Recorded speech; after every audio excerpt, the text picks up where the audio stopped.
Bienvenidos a Salud Talk, nuestro espacio para hablar con profesionales de la salud sobre diferentes temas relevantes, porque nuestro compromiso es ocuparnos de la salud de las personas. Mi nombre es Juan Francisco Caicedo, gerente comercial del Producto Individual.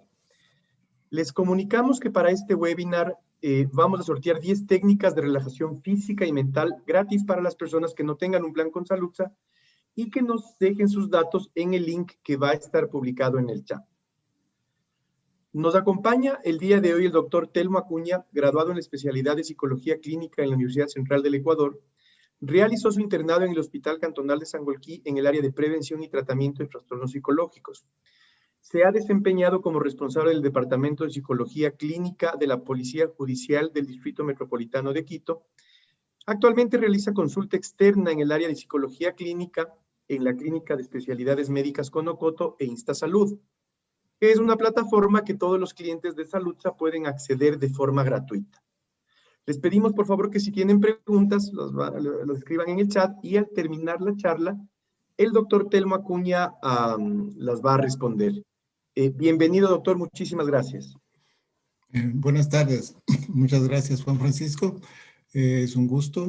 Envío un cordial saludo a todas las personas, a toda la comunidad que se ha reunido esta tarde y noche para hablar sobre este tema, ¿no? La intención es que las personas vayan teniendo más conocimiento sobre situaciones relacionadas a la psicología. ¿Podemos empezar ya?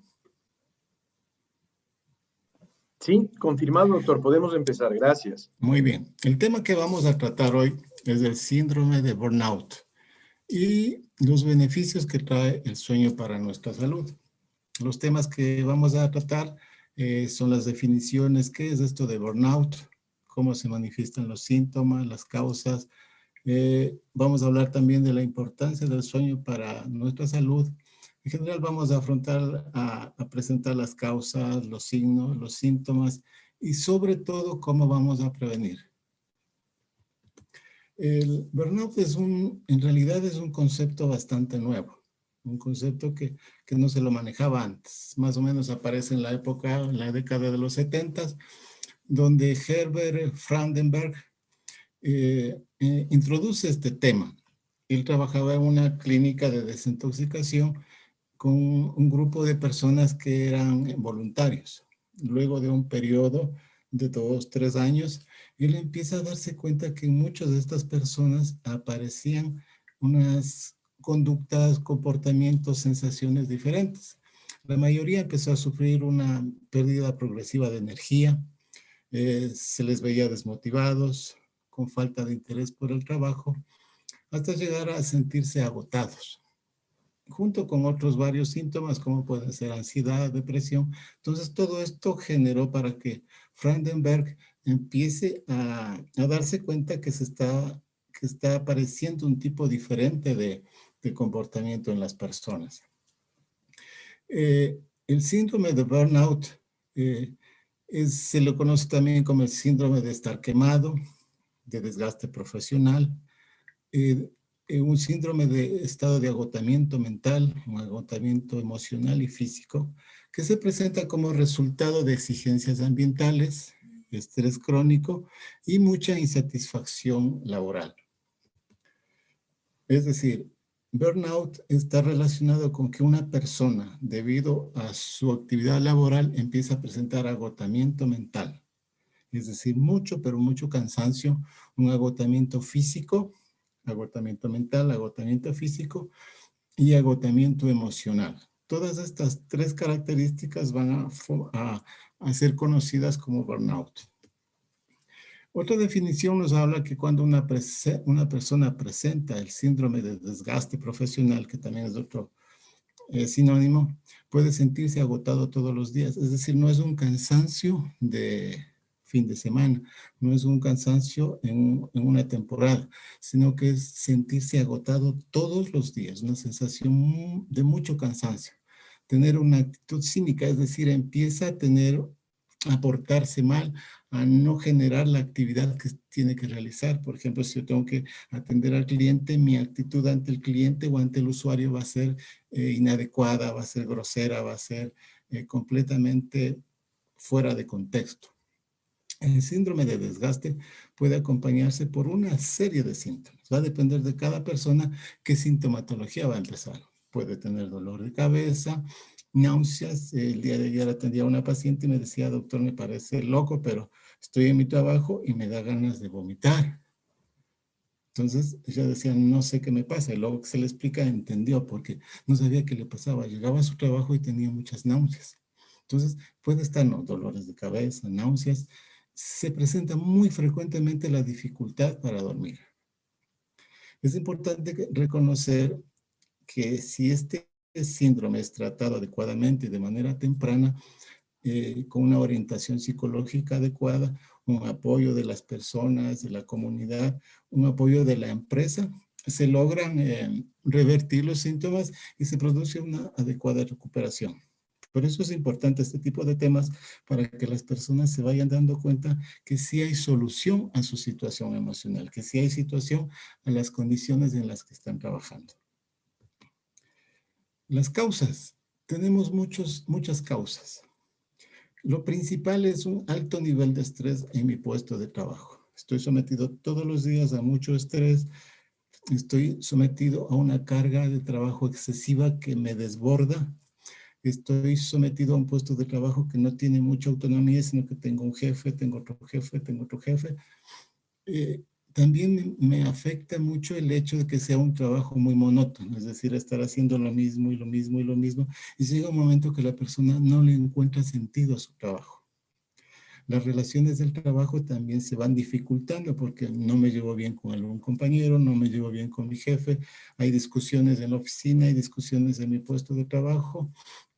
Es importante también que en ocasiones la falta de preparación o la falta de formación hace que las personas se vean enfrentadas a una situación muy complicada. El exceso de tareas en el trabajo, la ausencia de motivación es muy importante porque al momento, por ejemplo, ahora en el país, como con la pandemia, la falta de empleo hace que no sean motivados los trabajadores. Y otra cosa que pasa mucho en Latinoamérica, que no pasa en otros países como en Estados Unidos o en Europa, es que aquí sí tenemos bajos salarios. Entonces, el empleado siente que trabaja mucho, que entrega mucho, y a cambio está recibiendo muy poco de la institución.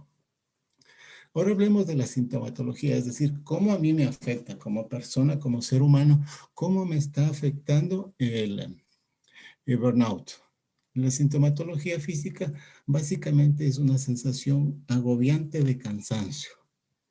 Suelen decir los pacientes, me levanto de la cama y ya sufro porque no me quiero ir a trabajar. No me gusta ese trabajo, lo detesto. Entonces, el cansancio va a ser lo más importante que se presenta. Van a aparecer sintomatología de problemas cardiovasculares, el dolor de cabeza es muy frecuente, problemas digestivos, toda índole de problemas digestivos. A nivel muscular, la persona va a tener dolor muscular, cansancio, rigidez, sobre todo en la zona de la nuca, la parte alta de la espalda, los hombros. Se produce temblor en las piernas. ¿Por qué? Porque la contractura muscular hace que se vaya desgastando. Se produce diferentes tipos de insomnio. Puede ser dificultad para empezar a dormir, despertar temprano, es decir, me despierto 2, 3 de la mañana y no puedo dormir. Una fatiga constante y se produce el sistema inmunológico se ve afectado. Cuando nosotros estamos estresados significa que todo nuestro sistema se activa. Al estar activado se produce un desgaste. Si estoy activado poco tiempo al día, no hay ningún problema, pero si estoy completamente activado por el estrés mucho tiempo, nuestro sistema inmunológico se va a ver afectado y voy a estar proclive a contraer diferentes tipos de enfermedades. También tenemos una sintomatología relacionada a lo mental, a lo cognitivo, a lo psicológico. Entonces, tenemos presencia de depresiones. La depresión está relacionada con una sensación de tristeza, llanto fácil. No quiero salir de la cama. Es muy frecuente los pacientes que te digan, no, o sea, no quiero levantarme, no quiero salir de la cama. Esa es una sensación de depresión. La ansiedad, en cambio, está relacionada con una sensación de miedo, de malestar, unas ganas de salir corriendo, unas ganas de dejar todo ahí, una sensación como que estoy perdiendo la cordura. Entonces la ansiedad está relacionada con lo que es el miedo y la depresión está relacionada con lo que es la tristeza. La persona se vuelve impaciente, hay una sensación de mucha frustración porque se da cuenta o percibe que su trabajo no está teniendo los réditos que él necesita, réditos emocionales, por ejemplo. Es decir, la persona se ve muy frustrada porque no está teniendo lo que él pensaba. Por ejemplo, en esta época de pandemia, el sistema de salud se ha desbordado. Entonces, las enfermeras, ¿cómo se sienten? Se sienten muy frustradas porque quieren ayudar a los pacientes, pero hay tal cantidad de pacientes que les sobrepasa. Entonces, la persona se frustra, se siente mal. Además, aparecen dificultades de concentración. La persona se le hace muy difícil concentrar su atención en una tarea. Entonces, empieza a fallar, empieza a equivocarse y viene una sensación de culpa. O sea, yo no estoy para este puesto o yo no estoy capacitada y empieza una sensación de yo no puedo. También se presentan situaciones como dificultades en la memoria. La persona se olvida las cosas, empieza a tener situaciones que pierde las cosas o cosas que se supone que maneja muy bien debido a la sintomatología, empieza a olvidarse muchas cosas y le genera una sensación de frustración. Otro de los síntomas son más conductuales. Las relaciones interpersonales se ven afectadas. La comunicación con los compañeros de trabajo se afecta. La comunicación con la familia se afecta. Es decir, llega la persona muy estresada, muy molesto, muy frustrado y en su casa se generan situaciones de conflictos. Igual es frecuente que diga, llega mi esposo pero furioso, llega mal genio, no quiere hablar, no quiere conversar y se van dañando las situaciones o las relaciones laborales. Es decir, burnout afecta no solo a mí y a mi puesto de trabajo, sino afecta a todo mi conglomerado, mi hogar, mi casa, la relación con mi pareja, la relación con los hijos. Se va deteriorando los equipos de trabajo porque hay peleas, hay resentimientos, hay malas interpretaciones, hay chismes. Entonces, es un globo que cada vez va creciendo. Se van dañando mis relaciones. Muchas personas piensan que se debe sacar el estrés con diferentes cosas. Por ejemplo, llega el viernes y la persona se va a tomar. Piensa que si tomo, voy a quitarme el estrés. Piensa que si fumo, voy a quitarme el estrés. Otras personas empiezan a consumir sustancias, marihuana, base, diferentes sustancias que al final terminan haciendo que su conducta se vuelva más agresiva, más irritable, porque pueden caer en adicciones. Si yo tengo un trabajo muy estresante toda la semana y me pongo a beber todo el fin de semana, me va a generar una situación de mayor bienestar. Entonces, las ventanas que están buscando muchas personas no funcionan y más bien te genera mucho más estrés. También se producen trastornos alimenticios. Hay personas que comen mucho más, les gusta más con la comida chatarra, más sal, más grasas, porque se sienten incómodos. Hay personas, en cambio, que dejan de comer. Entonces, debido a burnout, puede ser que suba de peso o puede ser que baje de peso. Va a depender de cada persona. Se presentan situaciones de agresividad, de violencia, donde la persona no puede controlarse y su nivel de estrés es tan alto que explotan y terminan en situaciones violentas. Muchas veces se ve en la calle, está conduciendo y hay gente que está muy, pero muy enojada y no son conscientes del nivel de agresividad que están manejando. También se presenta una baja autoestima porque uno termina culpándose. De pronto yo no estoy capacitado para este puesto, de pronto yo no puedo. Y también se vuelve una persona muy nerviosa. Es decir, que cualquier circunstancia le genera una situación de malestar emocional. Todas estas circunstancias afectan a la persona, pero también van a afectar al puesto de trabajo, también van a tener unas consecuencias organizacionales. Es decir, va a haber absentismo, la persona empieza a faltar, la persona empieza a enfermarse, le va a pedir que se le rote del lugar de trabajo.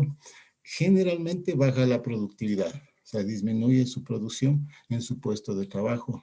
Una persona con burnout o con un estrés muy fuerte es muy propensa a tener accidentes laborales.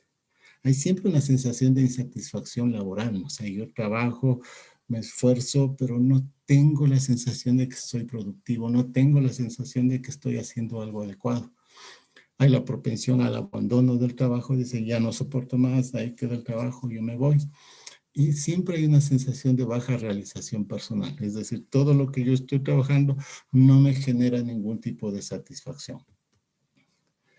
Tenemos que tomar en cuenta que estrés y burnout muchas veces lo asociamos como que es lo mismo, pero son diferentes niveles que tenemos. Por ejemplo, en el estrés tenemos una presencia excesiva de obligaciones. Si yo tengo muchas obligaciones que hacer, me aturdo y me estreso. En cambio, en burnout hay una sensación de estar fuera de lugar. O sea, este sitio no es para mí, no puedo hacer las cosas, no me salen bien, no me siento a gusto en este puesto de trabajo. En estrés, las emociones están a flor de piel. Es decir, ayer me decía una paciente, cualquier cosa que me dice me pongo a llorar. Cualquier cosa que me dice me afecta mucho, sufro, lloro. Es decir, las emociones están a flor de piel. En cambio, en burnout se produce un aplanamiento. La persona se hace muy fría emocionalmente. No llora, no se expresa, no habla, no pide ayuda. Es decir, sus emociones están aplanadas. En estrés se genera una urgencia, una hiperactividad, es decir, quiero hacer más cosas para solucionar. Si tengo 5 tareas que hacer, trato de hacerlas lo más pronto posible para salir del apuro. En cambio, en burnout se genera una impotencia y una desesperanza, es decir, no hay solución, no puedo, esto no funciona, no me siento bien con mi trabajo. El estrés nos genera una pérdida de energía, es decir, me canso y llega un momento que ya no puedo más. En cambio, en burnout se produce una pérdida de motivación, una pérdida de ideales y una pérdida de esperanza. Es decir, todo lo que yo haga no me sirve, o todo lo que haga no me sirve para lo que pensaba. Yo entré a este puesto de trabajo con esta ilusión, con estos ideales, con esta esperanza, pero no estoy recibiendo nada de eso. En situaciones de estrés nos lleva casi siempre a la ansiedad. El estrés es un sinónimo de ansiedad, una sensación de miedo, de insatisfacción. En cambio, burnout nos conduce a la depresión. Si recordamos lo que decía hace un momento, la depresión desde el punto de vista de mucha tristeza, mucho malestar emocional, falta de energía, falta de fuerza, no querer hacer las cosas. En estrés, el daño primario es físico. Es decir, si estoy sometido a mucho estrés, puedo tener una úlcera gástrica, puedo tener hipertensión. No directamente, pero sí influyen, pero desde un punto de vista físico. En cambio, en burnout es un punto de vista emocional. O sea, yo siento que las cosas no están bien. En estrés nos puede llevar a una situación el estrés nos puede llevar a las enfermedades físicas, incluso tener problemas mucho más serios.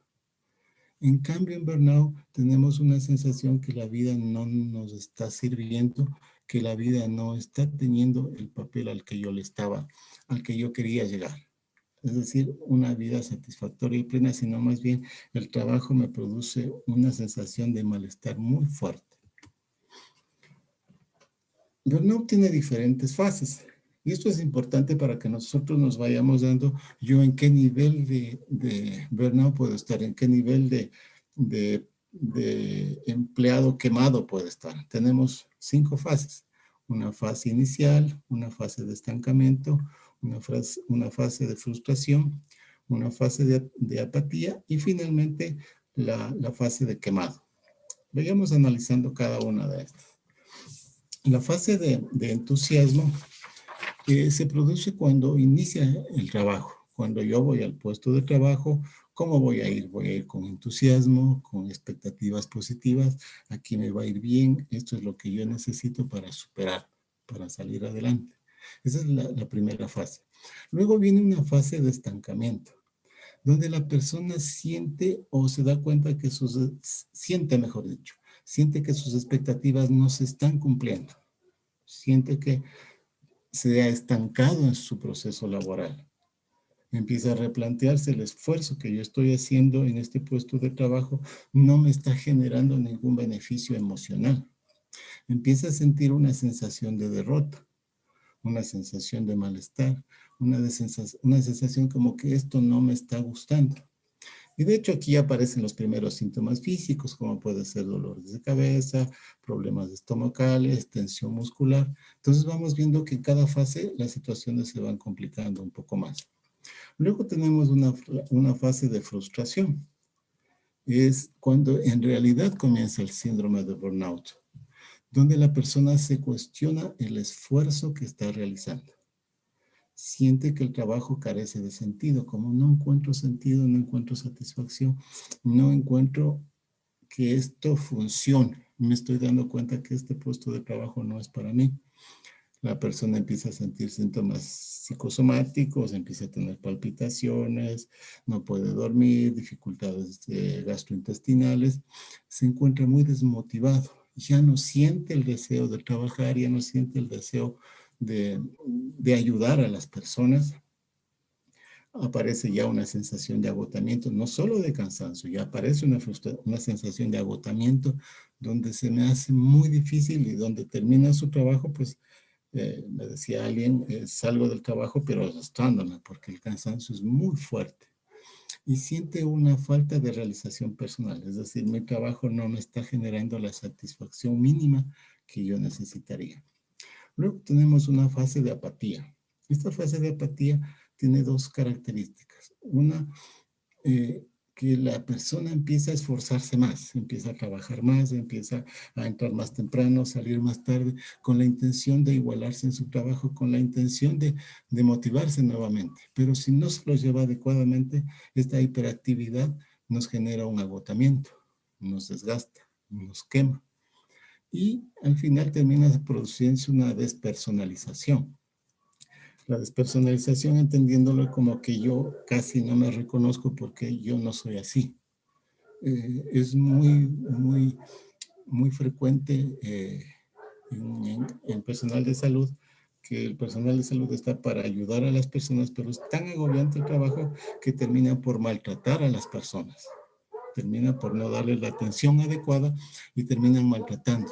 Entonces se produce una baja realización personal y un agotamiento constante. Y luego tenemos la última fase, la fase del quemado, que es cuando se experimenta mucho sufrimiento. Es el momento cuando la persona dice, ya no quiero, ahí queda el trabajo y pide traslados o simplemente renuncian o se van. Y si no se producen cambios en su vida, la sensación es cada vez peor. Es un sufrimiento cada vez más constante. Ahora hablemos del tratamiento. El tratamiento se lo debe tomar desde dos perspectivas. Desde el ambiente organizacional y de lo personal. Lo organizacional está determinado por la empresa, las políticas de la empresa, la organización de los trabajadores o la organización interna de la empresa. Eso no depende directamente de nosotros, va a depender de la organización, de la empresa, de la institución, de las políticas que establezca para un mejor trato al personal. Nosotros ahora nos vamos a centrar más en lo personal, porque lo organizacional ya depende de otras instancias con la empresa, con la institución. Ahora, para ser más proactivos, vamos a concentrarnos en qué hacer personalmente. Como en todo el tratamiento, un profesional de la salud, especialmente de psicología, tiene que buscar la causa que está determinando este problema. Existen muchas causas que están determinadas por la forma de vida de la persona, por la situación emocional. Es decir, una persona que tenga baja autoestima, por ejemplo, va a tener mucha más facilidad de caer en un problema de burnout. Entonces, el profesional lo que tiene que hacer es ir buscando qué problema le está haciendo más factible a que sea afectado por el trabajo.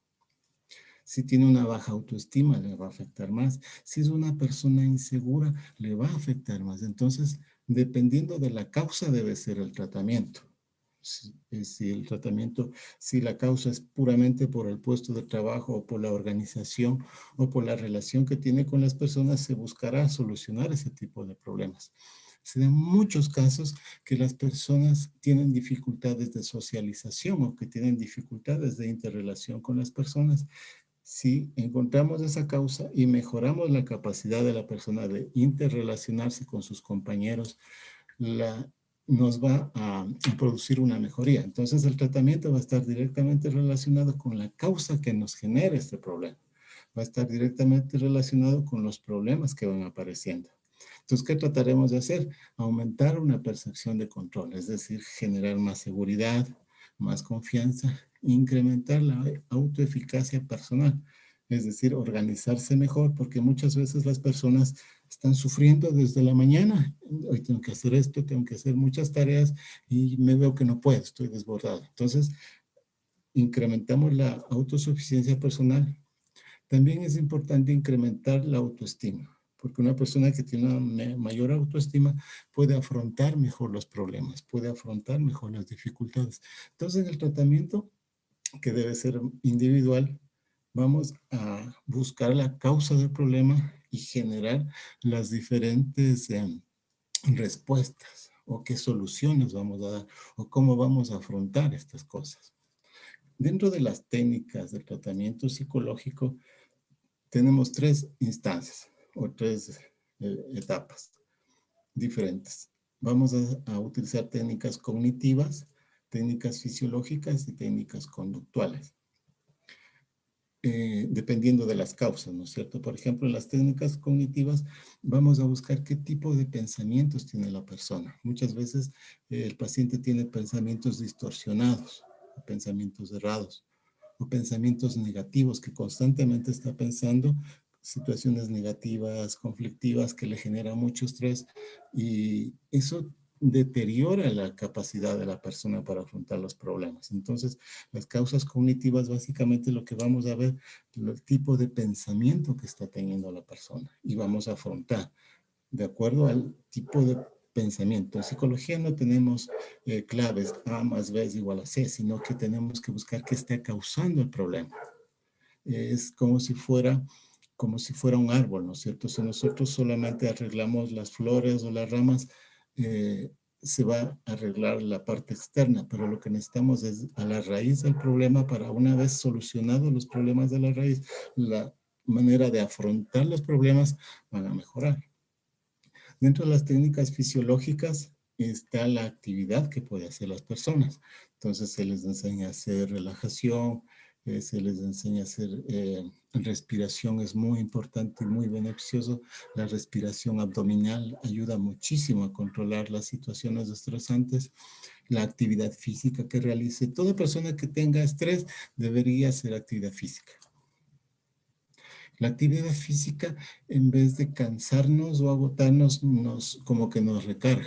Entonces, toda persona que tiene un problema de estrés tiene que estar pensando, ¿cómo empiezo a hacer actividad física? ¿Cómo me busco una media hora al día para caminar, para trotar, para nadar, para hacer bailoterapia? Si por la pandemia no puedo salir, les digo a mis pacientes, pues véase YouTube, póngase un tutorial de bailoterapia y piense a bailar. Entonces, son actividades que nos permiten relajarnos y tener más control, más seguridad, más confianza, e incluso niveles de felicidad se van produciendo. Entonces, la actividad física es muy importante, la relajación, mindfulness también es muy importante, el yoga, cualquier tipo de actividad física que nos desconecte un momento de los problemas nos ayuda mucho, porque esa es la situación complicada, ¿no? Yo tengo un problema y todo el tiempo estoy en ese problema. Si mi problema es del trabajo, todo el tiempo estoy enfocado en los problemas del trabajo, el malestar del trabajo, y todo el tiempo estoy estresado. Entonces, si logramos desconectarnos de los problemas por un momento, mi cuerpo se verá beneficiado y mi salud mental y física se verán beneficiados. Luego tenemos las técnicas conductuales, donde vamos a una gestión adecuada de las conductas. Por ejemplo, una gestión adecuada sería la comunicación asertiva, donde yo expreso de una manera tranquila, relajada y calmada lo que estoy pensando, lo que estoy sintiendo, sin enojarme, sin gritar, sin pelear, sino de una manera clara, directa, cómo me estoy sintiendo. Dentro de las situaciones que afectan a burnout, tenemos el sueño. El sueño es muy beneficioso para la salud, sumamente beneficioso, y muchas veces nosotros no le damos mucha importancia. Nos quedamos hasta demasiado tarde, dormimos menos o dormimos mal, y nos damos cuenta que el sueño es sumamente importante para tener un buen estado de salud. ahora me salió un poco complicado buscar un sinónimo o una definición de sueño. Bueno, he encontrado algunas que me parecen interesantes. Entonces, el sueño se define como un estado periódico de relativa ausencia de la actividad motora y sensorial de un organismo. Es decir, es un periodo que se va renovando todos los días. Y acá hay una cosa muy importante. El sueño es un periodo de inconsciencia durante el cual el cerebro permanece sumamente activo. Antes nosotros pensábamos que yo me acuesto y me desconecto de todo y listo. Y no es así. Estudios recientes demuestran que durante el sueño el cerebro permanece sumamente activo, está ejecutando una serie de actividades que van a mejorar nuestra salud. Es un proceso biológico complejo que ayuda a la persona a procesar nueva información, a mantenerse saludables y rejuvenecer. Es decir, el sueño es sumamente importante. Un adulto debe dormir entre 7 y 8 horas al día, pero en un estado adecuado. En, en, en las funciones del sueño, lo primero que hace es restablecer la energía. Es decir, cuando nosotros gastamos energía en el día, durante la noche el sueño lo que hace es restablecer las diferentes funciones que se van presentando en el, o hace que se vayan recuperando las energías que hemos perdido durante el día. Entonces el sueño es muy importante para restablecer la energía que tenemos. También se ha descubierto que el sueño nos ayuda a eliminar los radicales libres, que son una especie de toxinas que tenemos en el sistema nervioso central. Entonces el sueño nos ayuda a eliminar sustancias tóxicas. También nos ayuda a la regulación y restauración de la actividad eléctrica cortical, es decir, a nivel cerebral, el sueño ayuda a que se vayan equilibrando. Regulación térmica a nivel de todo el cuerpo se va equilibrando. Es decir, el sueño viene a ser un estado de regulación de las diferentes funciones de nuestro cuerpo. Regulación metabólica y endocrina. Es decir, una persona que duerme bien va a tener mejor, sus hormonas van a estar mucho más reguladas. Hay estudios que dicen una persona que duerme poco tiende a engordar. ¿Por qué? Porque su sistema metabólico no está funcionando adecuadamente. También se habla de una homeostasis sináptica, es decir, un equilibrio entre las neuronas que nos genera un mayor bienestar. Una activación inmunológica. Una persona que duerme bien va a ser más resistente a las enfermedades. Una persona que duerme mal va a tener más facilidad para enfermarse. También hay una consolidación de la memoria, es decir, si yo estudio algo, duermo y se consolida en el proceso de sueño todo ese proceso. Por eso por ejemplo, los muchachos se pasan toda la noche estudiando, no duermen, se van al otro día a dar la prueba y no saben nada, se olvidaron. ¿Por qué? Porque no hubo un periodo de sueño para que se consolide esa información. Ahora, unas recomendaciones básicas. Con los problemas de sueño, como les decía siempre, en la terapia nosotros tenemos que buscar la causa. ¿Qué me está generando un problema de sueño? Si yo tengo ansiedad, voy a tener un problema de sueño. Si yo tengo depresión, voy a tener un problema de sueño. Entonces, si solucionamos los problemas de ansiedad, se va a solucionar el problema de sueño. Pero en general ahora vamos a dar algunas recomendaciones para las personas que nos están mirando. ¿Qué sería, por ejemplo, evitar realizar siestas prolongadas de más de 1 hora? O sea, están bien las siestas, pero si una persona se duerme 2 horas al día, seguramente en la noche va a tener problemas para conciliar el sueño. Tenemos que hacer del sueño un hábito, es decir, acostarse a la misma hora todos los días y despertarse todos los días a la misma hora, de tal manera que sea un hábito. Yo me duermo a las 10 y me levanto a las 6 o a las 7, pero que sea un hábito. Todos los días, si lo repito, se me va a hacer más fácil.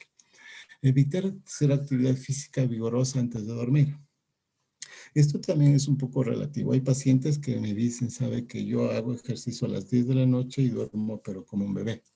Hay pacientes que dicen, hago ejercicio a las 10 de la noche y ya no puedo dormir. ¿Por qué? Porque mi cuerpo se activa. Cuando hago ejercicio se activa el cuerpo y se hace difícil. Entonces, cada cual tendrá que buscar qué espacio del día es el más adecuado para mí para poder dormir mejor. Se fomenta el evitar el alcohol, el cigarrillo y las bebidas de cafeína, como té, chocolate, refrescos o bebidas energizantes. He tenido muchos casos de pacientes que toman bebidas energizantes y no pueden dormir 1 o 2 días. Entonces sí hay que tener mucho cuidado con qué estamos consumiendo. Y si tomamos un café, procurar que sea unas 4 horas antes de dormir para que no nos afecte. Evitar realizar actividades sensorialmente muy estimulantes, por ejemplo, los videojuegos. Si yo estoy jugando 4 horas y luego me acuesto a dormir, se me va a hacer difícil, se me va a hacer complicado. Si estoy en el internet 4 horas o en el celular 4 horas, me quiero acostar a dormir y se me va a hacer más complicado. Entonces, tenemos que tener precaución con el tiempo que yo estoy utilizando o qué estoy haciendo antes de irme a dormir. Evitar acostarse si estoy muy estresado, ansioso, enojado, preocupado. Entonces estoy con muchas preocupaciones. ¿Qué voy a hacer? Voy a hacer un poco de ejercicio, voy a hacer un momento de relajación, voy a escuchar música suave, relajada para estar más cómodo. Entonces tengo que, si me voy a acostar muy estresado, va a ser difícil que duerma. Entonces tengo que buscar equilibrarme, relajarme para poder dormir mejor. Y recuerden que todo depende de mi voluntad. O sea, si yo quiero acostarme relajado, tengo que hacer alguna actividad que me relaje, que puede ser la lectura, que puede ser un poco de actividad física, que puede ser leer un libro o dibujar o pintar o hacer alguna actividad que relaje, que me relaje.